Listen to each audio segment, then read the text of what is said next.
ओम नमो भगवते वासुदेवाय। आप सभी को आमल की एकादशी की हार्दिक शुभकामनाएं। सर्वप्रथम वही अपील, यदि आप पहली बार मेरे चैनल को देख रहे हैं तो कृपया सब्सक्राइब करें, बेल आइकॉन का बटन अवश्य दबाएं ताकि भविष्य में जितनी भी वीडियोज आएँ उन सब का नोटिफिकेशन सबसे पहले आपको मिल सके। तो चलिए चलते हैं आमल की एकादशी की ओर। मांधाता जी बोले कि हे वशिष्ठ जी, यदि आप मुझ पर प्रसन्न हैं तो उस व्रत की कथा कहो जिससे मेरा कल्याण हो। वशिष्ठ जी बोले कि हे राजन, सब व्रतों में उत्तम और अंत में मोक्ष देने वाला आमल की एकादशी का वर्णन करता हूँ। यह फाल्गुन माह के शुक्ल पक्ष में होती है। इस व्रत का पुण्य 1000 गोदान के फल के बराबर है। मैं आपसे एक पौराणिक कथा कहता हूँ। एक वैदिक नामक नगर में ब्राह्मण, वैश्य, क्षत्रिय, शूद्र इत्यादि सभी वर्णों के लोग आनंद पूर्वक रहते थे।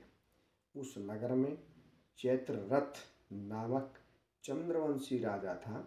वह महाविद्वान तथा धार्मिक था। वहाँ के निवासी वृद्ध से लेकर बालक तक प्रत्येक एकादशी का व्रत किया करते थे। एक समय फाल्गुन मास के शुक्ल पक्ष को आमलकी नामक एकादशी आई। उस दिन राजा से प्रजा तक, वृद्ध से बालक तक सबने हर्ष सहित उस एकादशी का व्रत किया। राजा अपनी प्रजा के साथ मंदिर में जाकर पूर्ण कुंभ स्थापित कर तथा धूप, दीप, नैवेद्य आदि से धात्री का पूजन करने लगा। वे सब धात्री की इस प्रकार स्तुति करने लगे कि हे धात्री, तुम ब्रह्म स्वरूप हो, तुम ब्रह्मा जी द्वारा उत्पन्न हो और सारे पापों को नष्ट करने वाली हो। तुमको नमस्कार है। अब तुम हमारा अर्घ्य स्वीकार करो। मैं आपकी प्रार्थना करता हूँ, मेरे समस्त पापों का हरण करो। उस देवालय में रात्रि को सबने जागरण किया।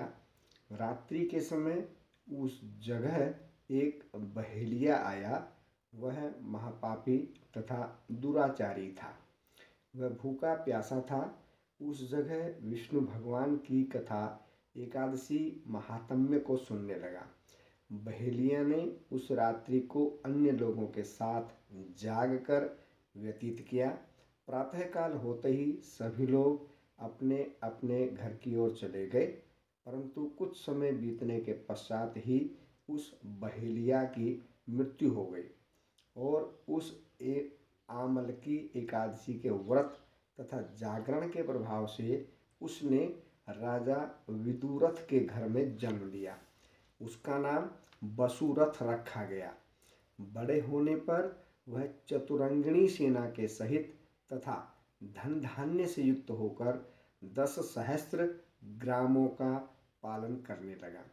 वह तेज में सूर्य के समान, कांति में चंद्रमा के समान, वीरता में विष्णु भगवान के समान और क्षमा करने में पृथ्वी के समान था।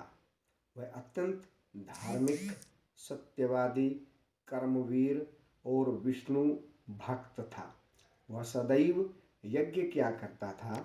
एक दिन वह राजा शिकार खेलने के लिए गया। दैवयोग से वह राजा रास्ता भूल गया। तब वह उसी वन में एक वृक्ष के नीचे सोया रहा।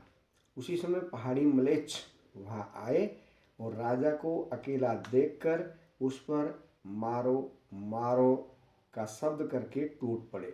वह म्लेच्छ कहने लगे कि इस दुष्ट राजा ने हमारे संबंधियों को मारा है तथा देश से भी निकाल दिया है, अतः इसे अब अवश्य मारना चाहिए। ऐसा कहकर वह म्लेच्छ राजा पर अस्त्र शस्त्र का प्रहार करने लगे। परंतु उनके अस्त्र शस्त्र राजा के शरीर पर गिरते ही नष्ट हो जाते और उसको पुष्पों के समान प्रतीत होते थे। उन मलेच्छों के अस्त्र शस्त्र उन पर उल्टा प्रहार करने लगे, जिससे वे मूर्छित हो गए। उस समय राजा के शरीर से एक दिव्य स्त्री प्रकट हुई, जो अत्यंत सुंदर तथा सुंदर वस्त्रों तथा आभूषणों से अलंकृत थी। उसकी भ्रिकुटी टेढ़ी थी, आँखों से लाल लाल अग्नि निकल रही थी। वह मलेच्छों को मारने दौड़ी और समस्त मलेच्छों को काल के गाल में पहुंचा दिया। अब राजा जब जगा तब इन मलेच्छों को मरा हुआ देखकर सोचने लगा कि इन शत्रुओं को किसने मारा है। जब वह राजा ऐसा विचार कर रहा था, तब ही आकाशवाणी हुई और कहने लगी कि हे राजन, इस संसार में तेरी विष्णु भगवान के अतिरिक्त कौन रक्षा कर सकता है। इस आकाशवाणी को सुनकर राजा अत्यंत प्रसन्न हुआ और अपने नगर की ओर वापस आ गया और सुखपूर्वक राज करने लगा।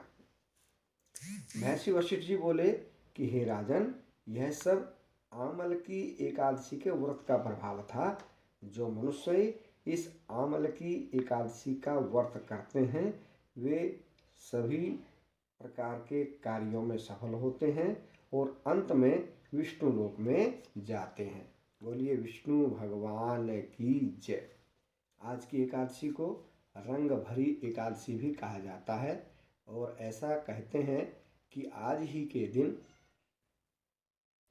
शिव माता पार्वती के साथ पहली बार अपनी प्रिय नगरी काशी में पहुँचे थे। इसके साथ ही एक ऐसी मान्यता भी है कि ब्रह्मा जी के आंसू भगवान विष्णु के चरणों में पड़े तो वे आंसू आंवले के पेड़ में बदल गए। तब विष्णु भगवान ने कहा कि यह आंवले का वृक्ष मुझे अत्यधिक प्रिय है और जो भी इस आंवले एकादशी के दिन आंवले के वृक्ष की पूजा करेगा अथवा मुझ पर आंवले के फल को चढ़ाएगा, वह मोक्ष को प्राप्त करेगा। तो आज के लिए इतना ही। वंदे मातरम। सभी को नमस्कार।